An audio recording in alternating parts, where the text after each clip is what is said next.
And welcome back Attacks to on Let's Play civilian Colony centers are Wars. resulting in major skill shortages throughout Galanire. Scientists and engineering staff are required for urgent interbase transfer.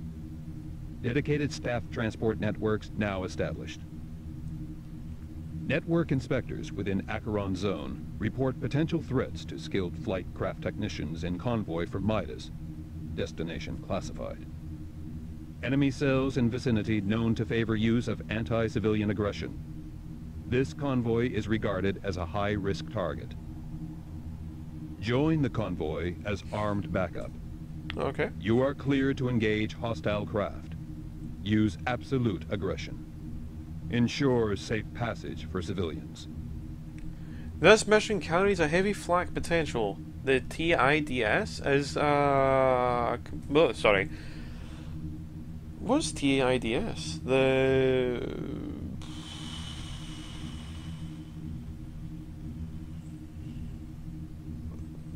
inter-colony defense? No, that's not right. Anyway, TIDS is commissioning the S4 Dark Angel due to its defensive capabilities. TIDS. What's TIDS? Tactical...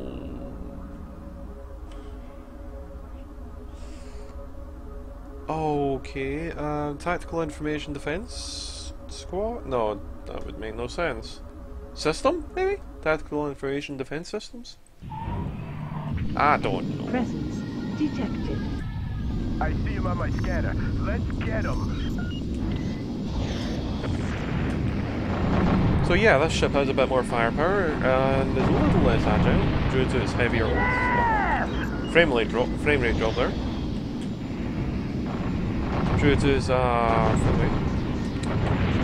2 lasers, but due to this it also has increased weight and aggressive capabilities. That's the last you'll see of this war. That's the last you'll see of this Have been detected in the area. This gets more fun by the minute.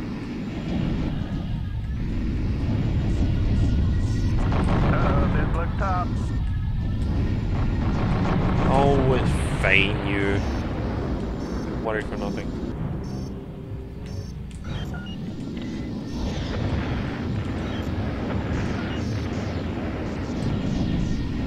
Ow.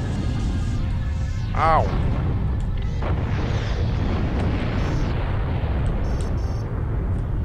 Oh, one more.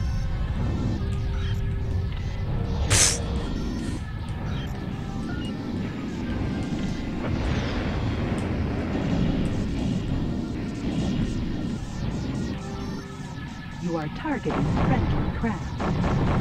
I didn't mean to. There we go. I failed miserably at shooting those. Area clear. But yeah, Mission there's an complete. S4 Dark Angel as well. Return to base. Jump gate open. Also, another thing you'll notice in this game is your allies, quote-unquote, have a nasty habit of trying to kill you.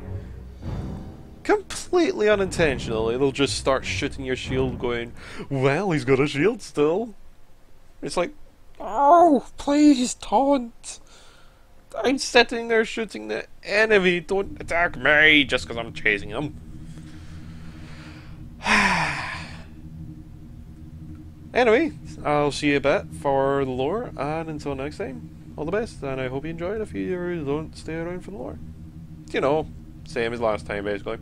And welcome to the lore section of the video. I was meaning to put the T9 Tornado in the last episode, but I accidentally forgot that you could have a look at the Colonial Navy Tornado. ships. The Tornado is the fastest fighter class craft in the Colonial Navy. Its speed derives from a Skywind Central Evasion Unit built in the Bassect Research Compound on Shalina. This unit includes a self-lubricating insert derived from the compound Cortidext. Certain questions have been raised about the Tornado's suitability for close combat, as engineers have never been able to construct anything more than basic protective systems without compromising its speed. However, Oh, whoa. during the notorious Reaper raids of the later expansionary phase, a single tornado pursued and destroyed an entire pack of heavy-duty constructors carrying impact lasers. This act ensured a place for the tornado in all future Navy campaigns. As you can see, the tornado is a bit longer than the Vampire, 20 meters in length. But 1 minute, I'm just going to show you 20 meters in length, and the Vampire is only 10.9 meters The in length. Vampire has been so widely used during hit and run raids. Roughly the same degree, speed in degrees per second, I believe. Let's see. T9 Tornado. 256 The degrees per Tornado second. Yeah, is the speed's the fastest fighter same. class craft in the So yeah. colonial Navy. Anyway, T-29 Stormlord. Stormlord. When Lieutenant Rigster Johning unveiled the original Stormlord at a gathering on one of the hidden inner moons, he inadvertently signed his own death warrant. As project leader, he had approved the use of a self-reversing device in the ship's detonation guard. This flaw was revealed during the subsequent demonstration in which the ship exploded, killing 3 command staff. The lieutenant was executed just minutes later. The ship's system blueprint was later modified by engineers on Janus, resulting in the current heavily guarded model. With heavy shields and a reinforced hull, the Stormlord is used to disable and destroy enemy fleet craft. It has been used widely in active service, although, due to the events at its initial unveiling, it is still treated with suspicion by longer-serving members of the Colonial Navy.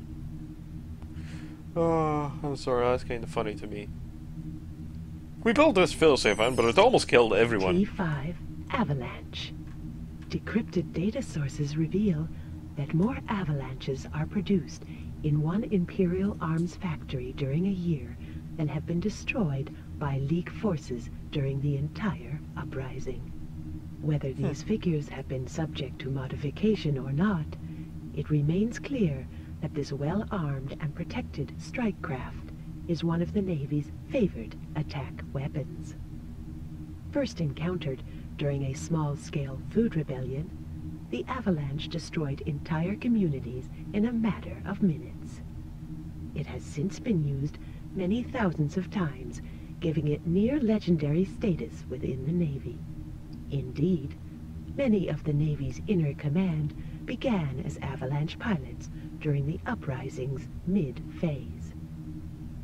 Also, I'm going to say this now, scatter lasers are spectacular weapons. I mean, literally, they are incredibly good. So, we'll have a look at the S5? S4. Dark Angel. The Dark Angel was named by the civilian observers who first saw the S4 interceptor in action. As a Navy bomber squadron attempted to obliterate a food production facility within Diomedes, those witnessing the devastation suddenly saw the dark shape of approaching vengeance emerge from the distant field of stars. As it grew, it took on the form of an angel, an avenging angel, a Dark Angel. Those first Dark Angel's interceptors wiped out the enemy bombers, and a legend was born. The craft's design is now regarded as outdated, although its symbolic value is still of immense importance. It remains the primary craft of the League of Free Worlds. It took the shape of an angel, an avenging angel, a dark angel. Oh, I don't know why I found that so funny. I'm sorry. Civilian transporter. When the Sol system warp hole was reached for the first time in 4175, it was a civilian transporter which made that initial journey into the unknown. Although it is possible that the original transporter failed in this mission, there is no doubt the transporter eventually breached the hull successfully, thereby establishing the first colony beyond Sol itself. Despite the legendary status bestowed upon it by Empire historians, the transporter is now a rather mundane means of transferring civilians between planets and industrial installations. I'm sorry, but I love that the difference between the two of them is literally, oh look, this one's got blue stubs and this one's got orange and red stubs. I know it's blue and white, but you know, I just find it quite funny. But I think that's it. Apart from, we're going to have a look in the systems database at, ooh, was it Fortuna?